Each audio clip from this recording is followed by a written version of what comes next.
ஒரு காலத்துல மீன்கள் நிறைய இருக்கிற குளத்துக்கிட்ட ஒரு கொக்கு வாழ்ந்துகிட்டு வந்தது. அந்த குளத்துல இருக்கிற மீனுங்களை சாப்பிட்டு அந்த கொக்கு சந்தோஷமா இருந்தது. வருஷங்கள் போக போக கொக்குக்கு வயசாகி பலகீனமாயிடுச்சு. அதோட சாப்பாட்டுக்கு தேவையான மீன்களை பிடிக்க அதுக்கு ரொம்ப கஷ்டமாயிடுச்சு. பட்டினியாலேயே நாம செத்துருவோமோன்னு அதுக்கு பயம் வந்துடுச்சு. அப்ப கொக்கு ஒரு திட்டம் தீட்டுச்சு. அது குளத்துக்கிட்ட சோகமா நின்னுகிட்டு இருந்தது. மீன்கள் பக்கத்துல இருந்தும் அதுங்களை பிடிக்காம அது விட்டுடுச்சு. அந்த குளத்துல இருந்த மீன், தவளை, நண்டு எல்லாமே இத கவனிச்சு கொக்கு சோகமா இருக்குன்னு புரிஞ்சுக்கிட்டாங்க. நீங்க ஏன் இவ்வளவு சோகமா இருக்கீங்க அங்கிள்?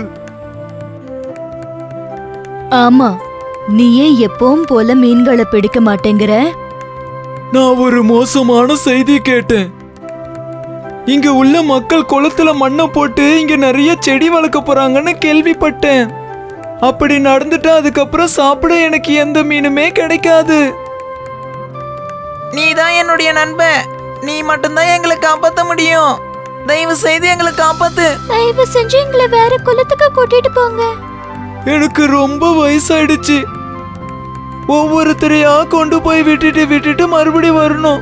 ஒருவேளை டயர்ட் ஆயிட்டா நடுவுல ஓய்வெடுக்க வேண்டியது வரும். கொக்கு சொன்னதை கேட்டு உயிர் தப்பிக்கணும்னு அந்த குளத்துல இருக்கிற எல்லாருமே இந்த திட்டத்துக்கு சம்மதிச்சாங்க. கொக்கு தன்னுடைய பயணத்தை தொடங்குச்சு. அது கொஞ்சம் மீன்களை எடுத்துக்கிட்டு இன்னொரு குளத்துக்கு போறதுக்கு பதிலா ஒரு பாறைக்கு கொண்டு போச்சு. மீன்களை சாப்பிட்டு அந்த எலும்புகளை பாறையிலேயே விட்டுடுச்சு. மறுபடியும் பசிக்கிற வரைக்கும் அங்கேயே ஓய்வெடுத்தது. அப்புறம் இன்னும் கொஞ்சம் மீன்களை எடுக்க மறுபடியும் குளத்துக்கு போச்சு. அந்த மீன்களையும் அதே மாதிரி கொக்கு சாப்பிட்டுச்சு. அதுக்கப்புறம் பசிக்கும் போதெல்லாம் அந்த குளத்துக்கிட்ட போச்சு. இப்ப மீன்களோட அந்த குளத்துல மீதி இருந்தது ஒரு பெரிய நண்டு. அந்த நண்டும் கொக்கோட உதவிய நாடுச்சு. அங்கிள் அங்கிள், என் உயிரையும் நீங்க காப்பாத்தணும். ஒரு மாற்றத்துக்கு நம்ம நண்டை சாப்பிட்டு பார்த்தா எப்படி இருக்கும்? நிச்சயமா என்னோட குட்டி நண்பா, வா, நான் உன்னை பெரிய குளத்துக்கு கூட்டிட்டு போறேன்.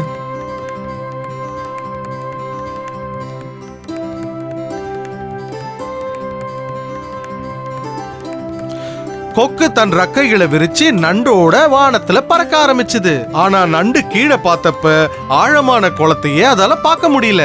எங்கேயுமே தண்ணி இல்ல.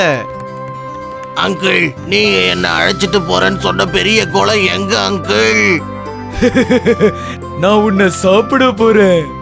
அதே மாதிரிதான் மத்த மீன் எல்லாத்தையும் சாப்பிட்டேன்.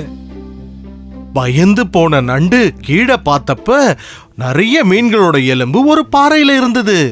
நண்டு தன்னுடைய கொடுக்க பயன்படுத்தி கொக்கோட கழுத்தை வெட்டிடுச்சு. அது ஆழமா வெட்டினதால கொக்கு சீக்கிரமே செத்துடுச்சு. நண்டும் அதோட பழைய குளத்துக்கே திரும்பி போய் நடந்த விஷயத்த மத்த மீனுங்க கிட்ட சொல்லுச்சு. ரொம்ப நன்றி, நீ அந்த மோசமான கொக்கு கிட்ட இருந்து எங்களை காப்பாத்திட்ட. அன்னையிலிருந்து எல்லாருமே சந்தோஷமா வாழ ஆரம்பிச்சாங்க.